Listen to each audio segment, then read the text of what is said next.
شروع کرتے ہیں آج کی کہانی۔ سڑکوں پر خوب چہل پہل تھی، گاڑیوں کی لائٹوں سے آنکھیں چندھا رہی تھیں۔ روشنیوں کا شہر آج سچ مچ چکمگا رہا تھا۔ اچانک سے فضا میں ایک چیخ بلند ہوئی۔ سب یکایک اس کی طرف متوجہ ہوئے۔ کیا دیکھتے ہیں کہ ایک شخص خون میں لت پت پڑا ہے۔ اس کے گرد ہجوم بڑھنے لگا۔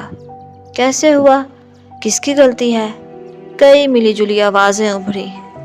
آوازیں بلند ہونے لگی، مجمع بھرتا گیا، سڑک جام ہوتی گئی، گاڑیوں کے ہارن نے آسمان سر پر اٹھا لیا۔ عبدالجبار صاحب اپنے گھر کے وسیع اور عریض باغ میں ورزش کرنے میں مشغول تھے۔ ان کی پوری فیملی بھی ان کے شانہ بشانہ تھی۔ ان کے نزدیک ورزش صحت کے حصول کے لیے ضروری ہے۔ اچانک موبائل فون چلانے لگا۔ چاروں ناچار انہیں فون کی طرف لپکنا پڑا۔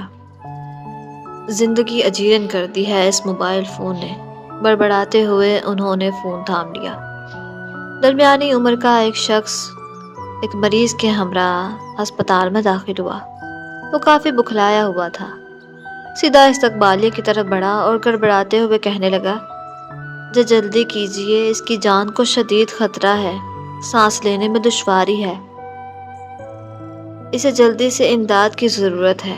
استقبالیہ پر موجود شخص نے آنن فانن زخمی کو شعبہ ایمرجنسی بھجوا دیا تاکہ اسے جلد از جلد طبی امداد مہیا کی جائے۔ آپ کو باس بلا رہے ہیں، چپراسی نے کہا۔ لگتا ہے کام بن گیا۔ وہ دل ہی دل میں بڑبڑایا اور مطمئن ہو کر باس کے کمرے کی طرف رخ کرنے لگا۔ میں نے آپ کی ای میل پڑھ لی ہے غلام رسول۔ یکایک کیا سوچا؟ باس نے پوچھا۔ ابھی کچھ نہیں کہہ سکتا سر اس کے بارے میں۔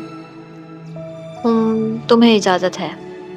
باس نے حاتم تائی کی قبر پر لات مارتے ہوئے فراخ دلی سے اس کی درخواست قبول کر لی۔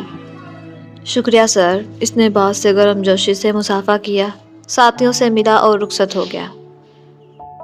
یس، ڈاکٹر عبدالجبار نے فون کان سے لگاتے ہوئے کہا۔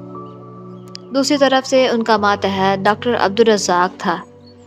سر، ایک عجیب صورتحال سے دو چار ہوں۔ دراصل ایک مریض اپنے اہل خانہ کے پاس فوری ادائیگی کے لیے رقم نہیں ہے۔ وہ ایک رکشہ سوار ہے۔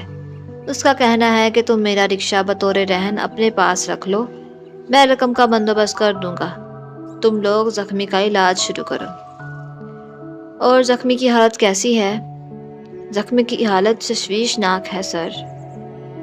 میں نے ابھی باقاعدہ علاج شروع نہیں کیا، سوچا آپ سے اجازت لے لوں، ایسا نہ ہو کہ وہ شخص رقم کا بندوبست نہ کر سکے اور پھر مجھ پر آپ کا نزلہ گرے۔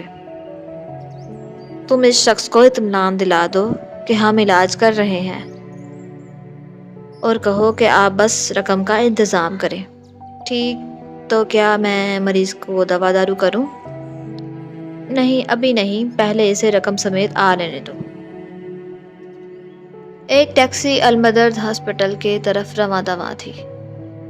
اس میں سوار نوجوان عجیب و غریب کیفیت سے دوچار تھا۔ میں انہیں کیسا لگوں گا؟ وہ لوگ مجھے پہچان پائیں گے کہ نہیں؟ میرا نام یاد ہوگا کہ نہیں؟ خوشی، گھبراہٹ، جوش، مایوسی، بے چینی، وسوسہ، اسے کسی بھی صورت آرام نہیں آ رہا تھا۔ وہ بار بار ڈرائیور سے کہتا، ذرا جلدی چلاؤ بھائی، مجھے کہیں پہنچنا ہے۔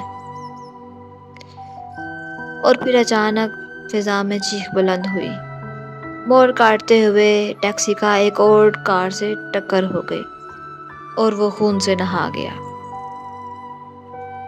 اسی دوران کوئی اس کی طرف بڑھا۔ اس نے ڈرائیور اور اس کی سانسیں دیکھیں۔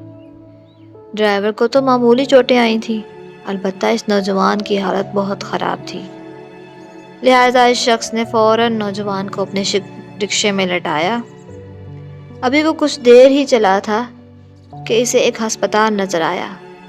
وہ ترکی سے اس کی طرف گزرا۔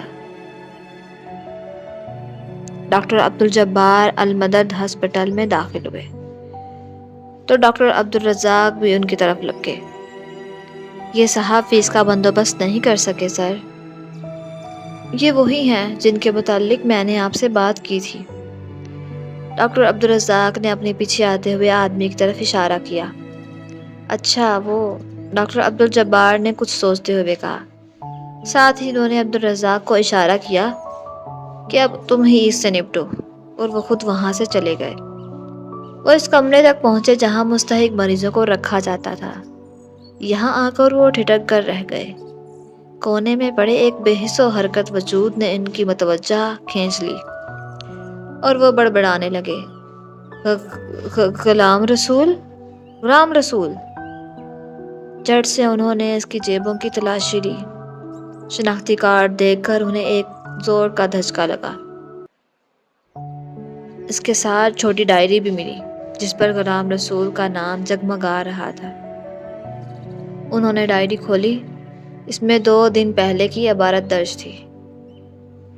میں جب سے اغوا ہوا ہوں تب سے میں اپنے گھر والوں کو بہت یاد کرتا ہوں۔ وہ مجھے بلائے نہیں بھولتے۔ اللہ کا کرم ہوا کہ میں غلط ہاتھوں سے نکل کر انکل اسلم بیگ کے پاس لگ گیا۔ وہ بہت اچھے ہیں۔ انہوں نے مجھے جرمنی میں ملازمت دلوائی ہے۔ اب دنیا کی آسائشیں مجھے حاصل ہیں مگر محبت کے رشتوں سے محروم ہوں۔ میں اپنے گھر والوں کو ڈھونڈنے کی تگودو میں انٹرنیٹ کے ذریعے مصروف تھا۔ ایک دن المدرد ہسپتال کی ویب سائٹ کھل گئی۔ ہسپتال کے سربراہ کی تصویر دیکھ کر میں دھنگ رہ گیا۔ وہ ضرور میرے بھائی عبدالجبار ہیں۔ باس سے اجازت لے کر میں پاکستان جا رہا ہوں۔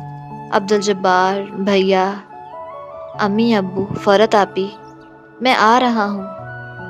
ڈاکٹر کا شک یقین میں بدل گیا۔